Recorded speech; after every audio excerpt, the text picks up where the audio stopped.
여러분 안녕하십니까, 강신업 변호사입니다. 윤석열 대통령의 비상대권 우연인가 합헌인가? 그때는 틀리고 지금은 맞다? 윤석열 대통령의 비상대권 우연인가 합헌인가? 지금부터 분석하겠습니다. 자, 윤석열 대통령의 비상대권, 다시 말해서 이 계엄, 이거에 관해서 과연 이것을 합헌으로 볼 거냐 아니면 우연으로 볼 거냐? 물론 합헌입니다만은 여기다 놓은 거를 지금부터 한번 말씀을 드리죠. 또 퍼블릭 이에 대해서 지금 보도를 하고 있는데요. 윤석열 대통령의 123 비상계엄이 곧 선고될 헌법재판소의 탄핵 심판에서 비상대권을 어떻게 판단할지 주목되죠.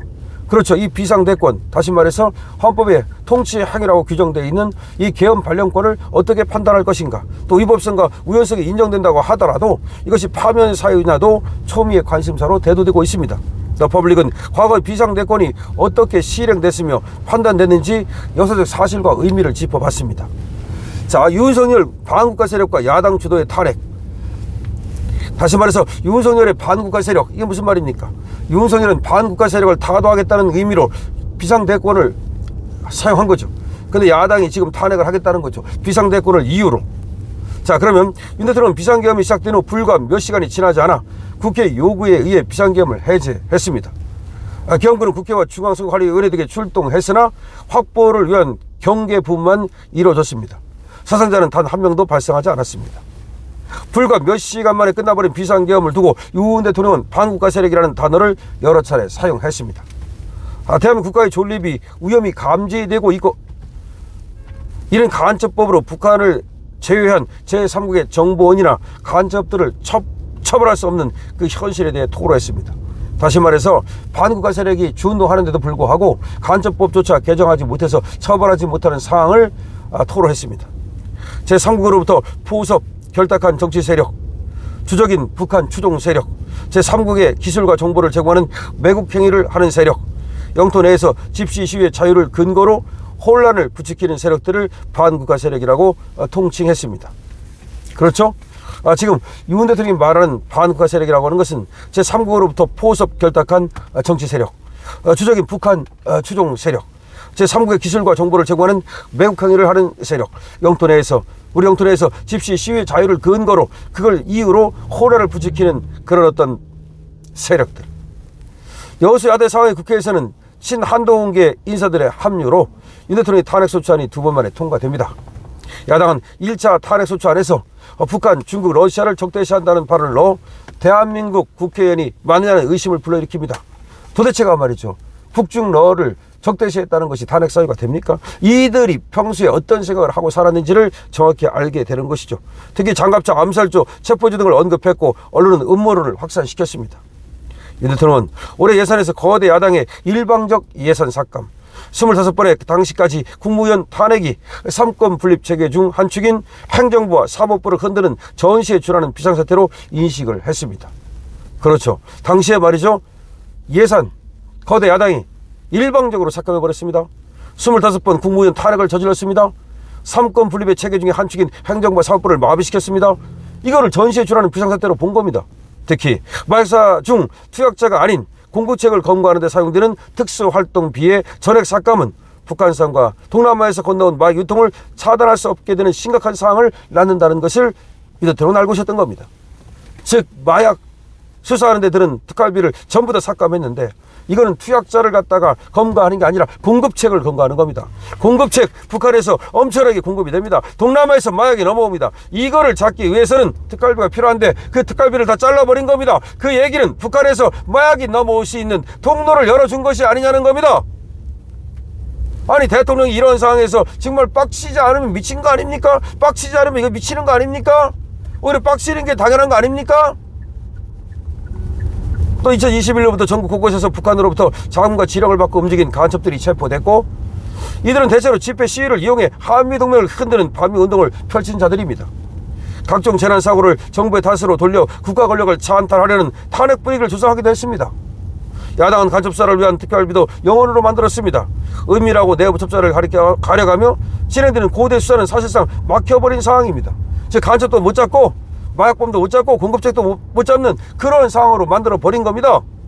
그런 상황에서 계엄을 선포했습니다. 그 비상대권을 사용한 겁니다. 그것이 문제가 되느냐 이 말입니다. 지금 전두환 대통령의 쿠데타, 전두환 대통령은 쿠데타를 일으켰지만 쿠데타를 일으킬 당시 대통령이 아니었습니다. 이 점이 다른 거죠. 전두환 대통령의 쿠데타와 한번 비교해 봅시다. 비상계엄에 대한 반감의 시작은 군인 신분으로 쿠데타를 일으켰던 전두환, 그때부터 이제 계엄을 하면, 군인이 계엄을 하면 이거 지금 쿠데타다, 이런 생각이 있습니다. 몇 해 전 극장가에서 개봉한 서울의 봄은 이번 비상계엄과 당시를 동일시하는 원인을 하나로 꼽힙니다. 서울의 봄이라는 영화가 말이죠, 이 비상계엄이 마치 전두환이 일으켰던 그런 어떤 쿠데타와 같은 것으로 인식하게 만들고 있습니다. 전두환 전 대통령의 12.12 군사 반란은 이미 비상계엄이 포고된 상황에서 이뤄진 군 사조직인 하나의 반란이었습니다. 대중은 대체로 역사적 사실관계를 따지지 않는다는 부분이 12.12 군사 반란과 12.3 비상계엄을 동일선상에 놓고 있지만 이건 엄연히 다른 겁니다. 12.12는 사태나 군사 반란이라고 불린다라고 우리는 12.12 사태, 12.12 군사 반란이라고 부르잖아요. 12.12 사태. 하지만 12.3 이게 사태입니까? 이건 12.3 뭡니까? 계엄이죠. 엄연히 비상계엄과 저 12.12 사태, 이건 군사 반란과는 다른 거죠. 물론 전두환 대통령은 대통령이 된 이후에 상당한 성과를 거두었지만 어디까지나 대통령 될 때까지는 어쨌든 12.12 사태로 대통령이 된 게 맞고 쿠데타가 맞습니다. 그러니까 전두환 대통령은 쿠데타를 일으켰다는 이유로 처벌을 받았습니다. 그러나 지금 윤석열 대통령이 12.3 비상계엄이 이게 쿠데타입니까? 왜 그런데 이걸 갖다가 지금 반란이라고 하는 겁니까? 이거는 말이 안 되는 거죠. 전두환 대통령의 경우에는, 당시 전두환 장군의 경우에는 신군부가 내란을 일으킨 게 맞습니다. 이건 하극상입니다. 지금은 더 퍼블릭은 그렇게 지금 쓰고 있습니다. 전두환과 신군부는 1980년 5.17 비상계엄을 전국으로 확대 조치했습니다. 국무총리였던 최규하 대통령 권한대행이 11.6 사건 이후 비상계엄을 선포할 당시 대통령이 모든 통치 대상이 되는 전국계엄 확대가 아닌 제주지역을 제한 게 모든 게 발단이 됐습니다. 국무총리였던 최규하 대통령 권한대행이 11.6 사건 이후 비상계엄을 선포할 당시 대통령이 모든 통치 대상이 되는 전국계엄 확대가 아닌 제주지역을 제한 게 이게 발달이 됐는데, 이거를 제주까지 포함해서 비상계엄을 전국으로 확대 조치한 게 1988년 5.17 비상계엄이다 이 말입니다. 최규하는 정치적 책임을 회피하기 위해 제주만 제외한 채로 비상계엄을 했고, 일부러 전국이라는 말을 안 들으려고 제주만 빼놓은 겁니다. 이 때문에 하나회가 주도적인 역할을 하게 된 겁니다. 그러면서 신군부의 정권 탈취 과정에서 12.12 군사반란에 이어 다음에 5.17 비상계엄 전국 확대 조치로 이어지게 됩니다.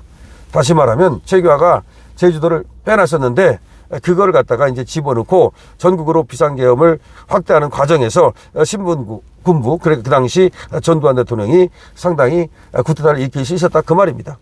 어쨌든 간에, 하지만 그거는 쿠데타로 보는 것이 맞고 내란이라고 보는 것이 맞다 하더라도 그건과 12.3 비상계엄은 다르다는 얘기를 지금 하고 있는 겁니다.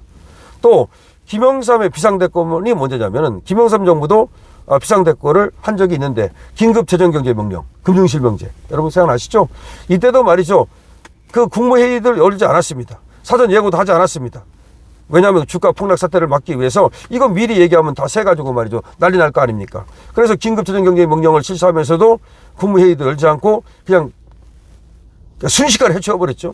근데 그건 이해할 수 있다는 거예요. 금융실명제가 국민의 기본권을 제한하는 내용임에도 이거는 기본적인 법률을 제정하지 않고 시행을 했거든요. 헌법제 37조 2항 위반입니다. 엄밀히 말하면. 그러니까 엄밀히 말하면 김영삼의 금융실명제도 여러 가지 법률 위반이 있어요. 하지만 이건 통치행위이기 때문에 사법심사의 대상이 아니라는 겁니다.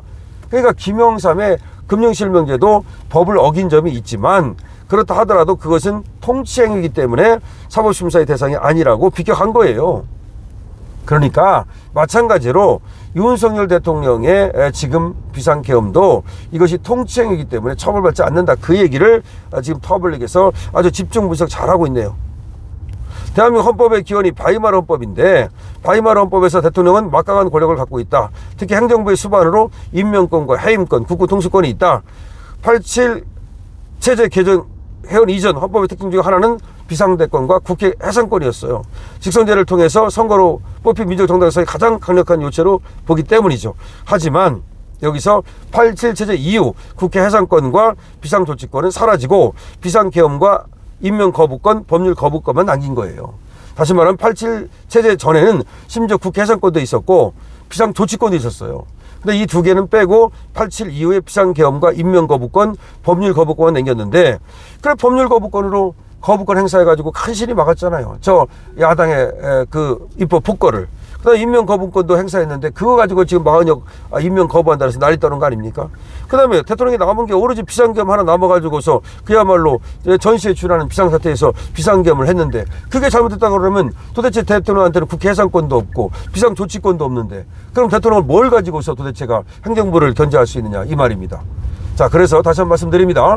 윤석열 대통령의 비상대권, 다시 말하면 계엄 발령은 이거는 바이마르 헌법에서 이어지는 어떤 87 체제의 그때에 비하면 87 체제 후에는 대통령에게 남겨진 권한이 거의 없다는 겁니다. 그래서 이 계엄권, 비상대권마저도 대통령에게 인정하지 않으면 국회 해산권도 없고 비상조치권도 없고 국회 같은 그런 어떤 거대 야당이 그야말로 입법 폭거를 하고 국회 독재를 할 때 그걸 막을 수 있는 방법이 없다. 그것을 막기 위해서 비상대권, 계엄권을 행사한 것이기 때문에 이거는 역사적으로 보나 아니면 여러 가지 법적으로 보나 논리적으로 보나 어떤 면으로 보나 이것이 이 비상대권의 행사가 불법이 될 수 없다는 겁니다. 이것을 더 퍼블릭에서 잘 보도하고 있네요. 강실업 TV입니다.